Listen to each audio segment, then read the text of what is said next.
Hey, hey. Hey, hey, welcome back to another Matt and show of the Night Gloss Show. via Mrs. Doubtfire over there, girl. You that tone. How are you doing on this rainy day, girl? My God. I mean, look, the positive about a rainy day is that it's the best time to nap. Best time to Yes. nap. Yes. You know So what also I'm this gives me, Sherry? I like to reorganize shit. The stuff that I don't want to do on a nice, beautiful day outside, this is the day that I'll like redo my makeup table or recategorize my makeup, my professional makeup life in storage and stock and stuff. So I like to do stuff like that. Redo the yeah. kitchens, like I'm going to switch my cabinets around. So this would be like the day I would do stuff like that.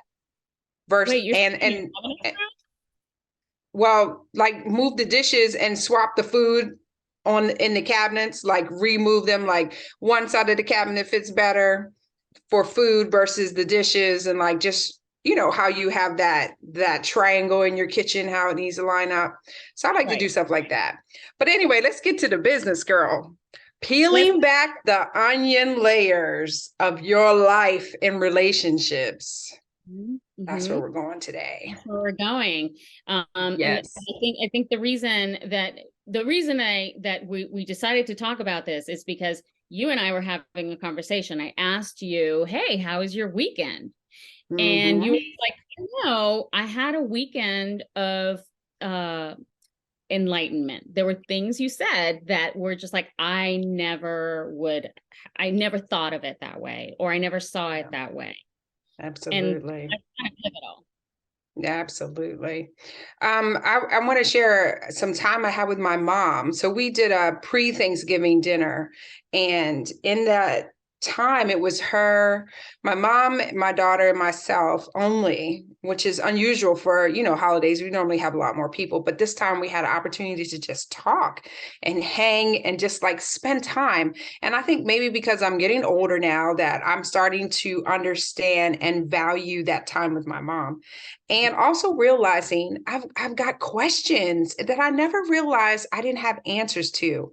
And I think it has only come about because now I'm a mom, and now I'm looking at my daughter and I'm thinking, what will she think of me? What will she think of how her upbringing was? Does she know her story?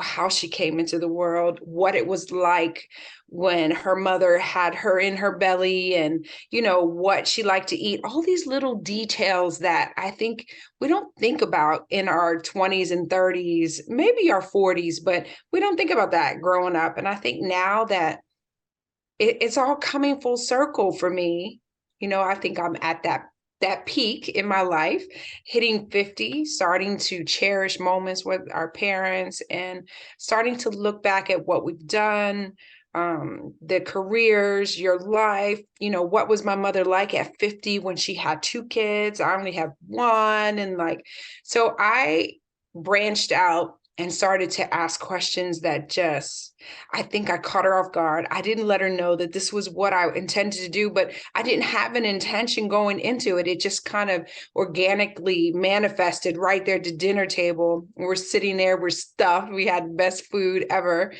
Shout out to my mother. She's an excellent cook.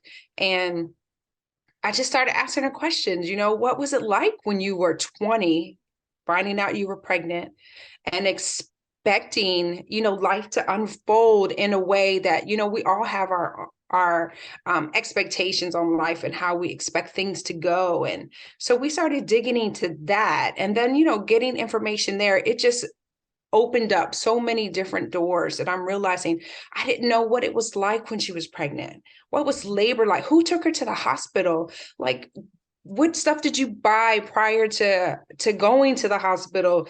Did I come on my actual due date?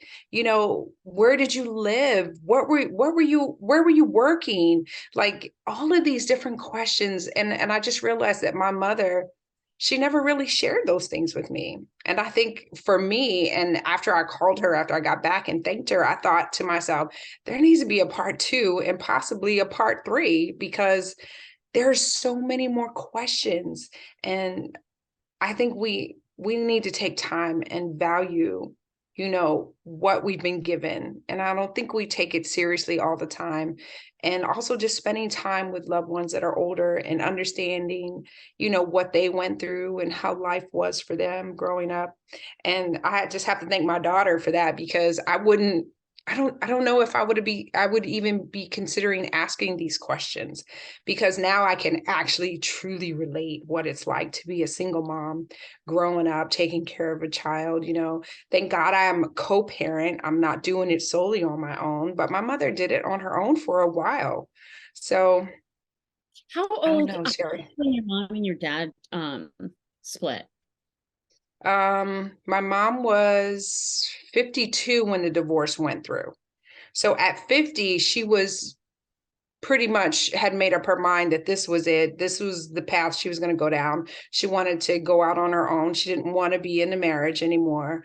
And yeah, so I think by the time it was all said and done, she was 52 when she had finally gotten her papers, And you were divorce how old? papers, and moved on. Say again. And how old were you? So my mom had me when she was 20. So I am so okay, hold on. I just my phone is going off at the same time. So at that age, I was 30. So I was 32 at that point.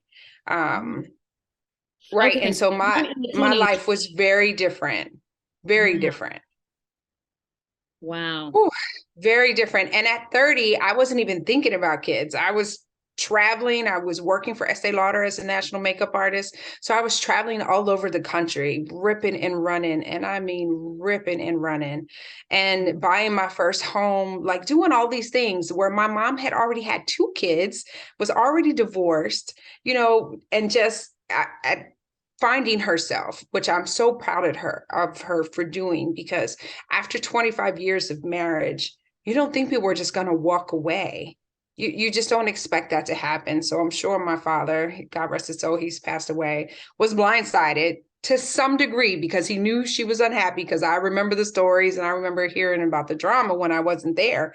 But I got to give it to her. She took that leap and she left and she said, I choose my sanity and my peace over anything else. Wow. So there's definitely going to be a part two and part three, I believe, for sure. There has to. I mean, there has to be, because we Absolutely. are, you know, as we start dissecting the different layers of our onion in terms of our life, Mm-hmm. there is so much to dissect and uncover. And Amen. I've done that. I have come to a lot of terms about my own upbringing. There's a lot that I wasn't able to talk to my parents about. You know, my mom and my stepdad, Mormon. So, you know, and you know, when it comes to my birth story, I couldn't give you any details. Oh, wow. I might have been born at either 11:34 in the morning or 30 something, or I don't even know exactly the time that I was born. I just know the date. Um, I know Do you have that your birth certificate? I do have my birth certificate, but the time's not on that. It's a Puerto Rican Oh, birth certificate, so it's oh, different. so it's probably very different. Yeah, it could be Very very different. different. Yeah, actually the Puerto Rican birth certificate, it's colorful and beautiful. It's Oh, really, wow. really beautiful. It is not at all like it is in the US. It's I just like would not expect anything less from Puerto Rico. but you know, when it comes to like talking about relationship between my father, my biological father, and my mother, um, you know, it was very taboo because my mother didn't want to talk about my father. And if she talked about my father, it Mm, wasn't in the most positive light. of So course. we just kind of like didn't talk about it. Mhm. You know, and then when it comes to my father and his relationships and his marriages, Oh, yeah, um, I'm familiar. it's like, you know, we know. And so it was just kind of like, it was just so much misinformation given to me, especially from my mother to me, right? And so then Mm. as you grow up, you start uncovering these layers of that onion and you're uncovering, oh, wait, that wasn't the case. Like I just remember Mm. saying something to my father and he was just like, what are you talking about? And I was like, well, this, Mm. and he was just like, no, that's not true. And I have proof. Like Oh, he he had, has receipts. he had receipts, like Papa have shoe receipts. boxes, shoe boxes Ooh. full of canceled checks. Oh my goodness. So I was like, oh, That's okay. big. Now, I am not going to sit here and vilify my mom. She made whatever decisions that she made. Hmm.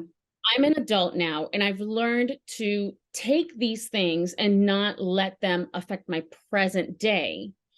All of these things that are either traumatic, because there's trauma involved in all of our upbringing at some point or another. Yes. But am I going to let that continue to hold me down? No, I can't. I have Absolutely. my own children that I want to mother differently. I have my Absolutely. grandchildren that Mhm. I want to grandmother differently. Like I am involved. Breaking generation curses and circles. Yeah, That's breaking huge, patterns. Sherry. Absolutely. It's important. It is very important. And peeling back all those layers, I think that's part of doing your own self-discovery, your own introspection, finding out what makes you who you are. And I think that's another reason why I'm reaching out to my mom and asking more questions just to kind of understand where I came from. Like I'm starting to realize I don't have the family history down as pat as I thought I did, or knowing the intricate details that I'm finding myself, looking at for my daughter and creating, traditions and ideologies on how we do things. And it's big. And I can only express that it felt so good to sit there and listen to all that she had to say. It was like I was meeting another woman. I met that woman back then that I couldn't possibly know. You Oh, know, you got in touch with like her I original got self.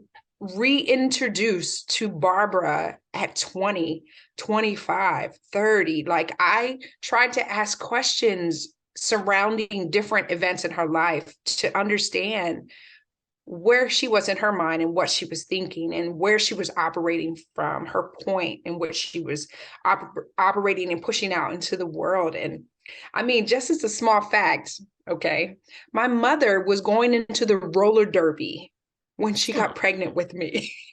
Oh, Barbara yeah. was going to be in the roller derby. Like, I swear, but like, if you know me, I'm a skater. Like, I roller skate. That's my shit, Yes. right? I My remember you mother, and I were talking about, did you ever do roller derby or you thought right, about it? exactly.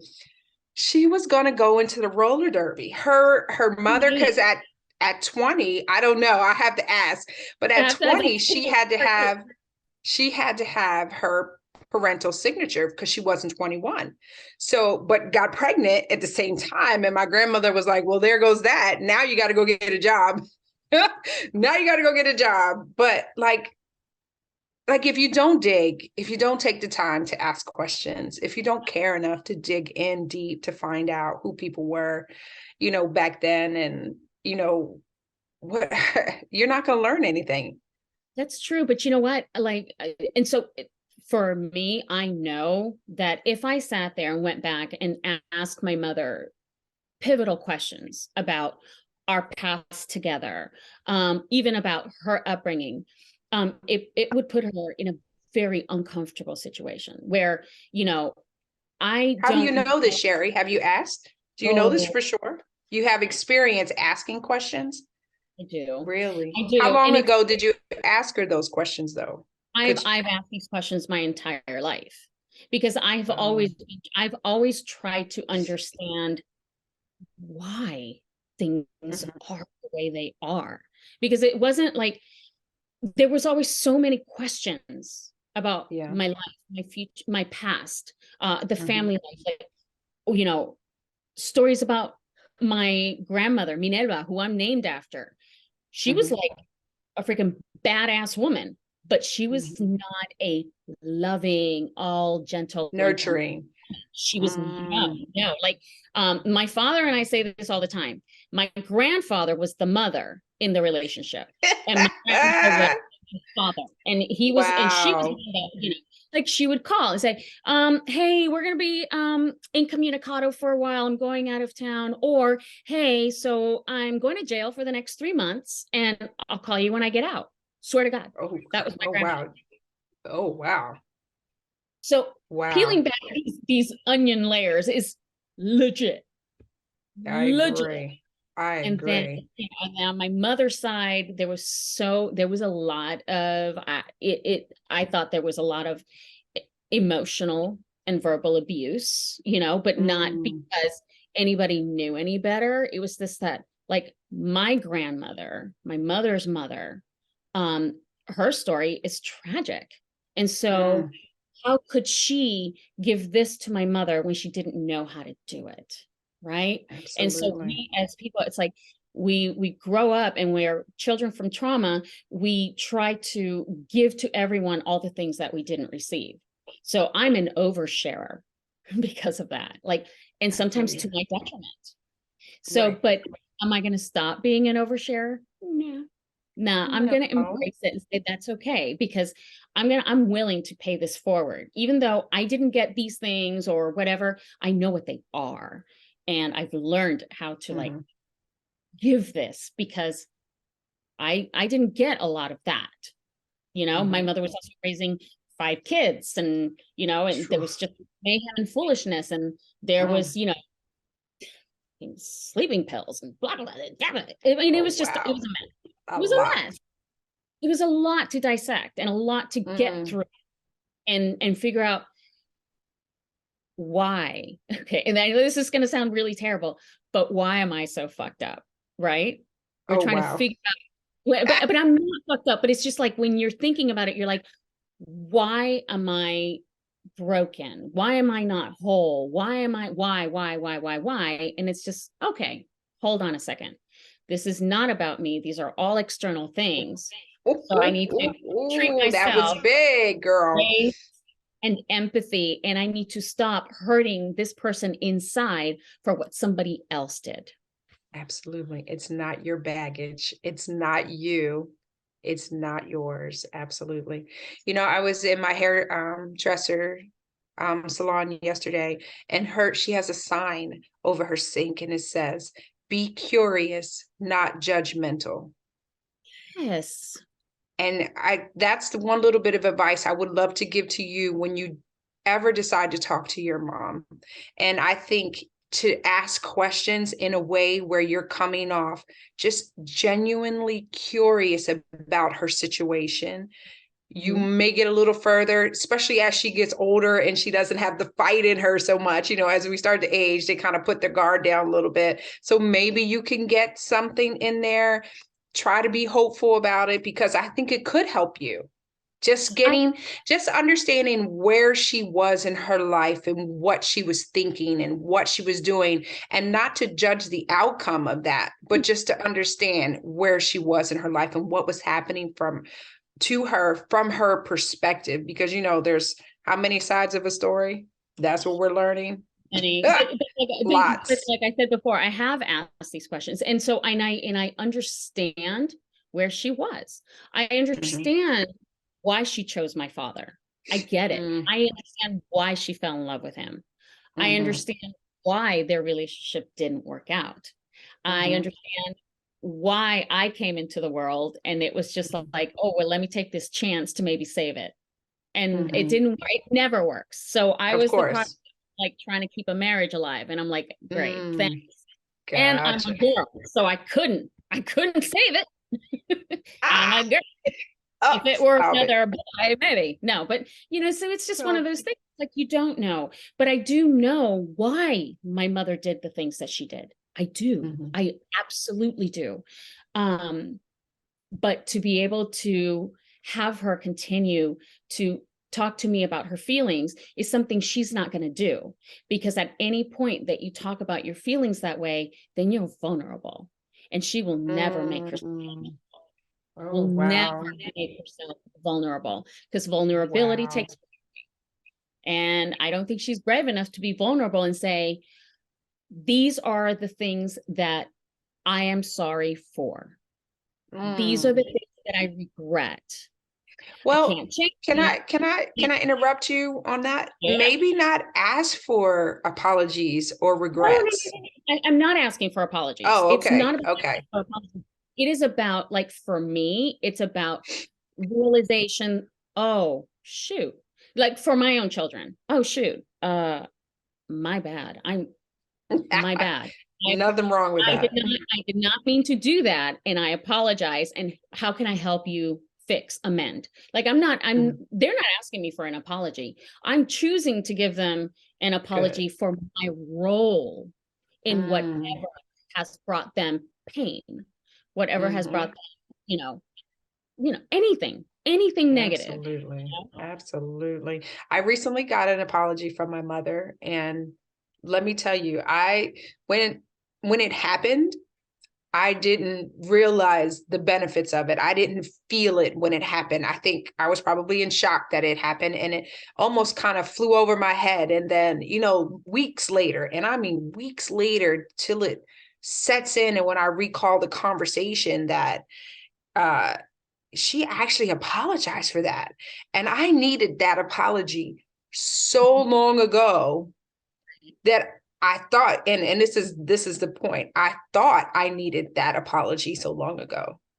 But to get it now where I can really receive it, I can feel it, I can understand where she's coming from and why, because I believe that she didn't get apologies from her mother that she really needed, and my grandmother has passed. So I feel like she Mhm. tried to break the circle, break the curse, and give me an apology.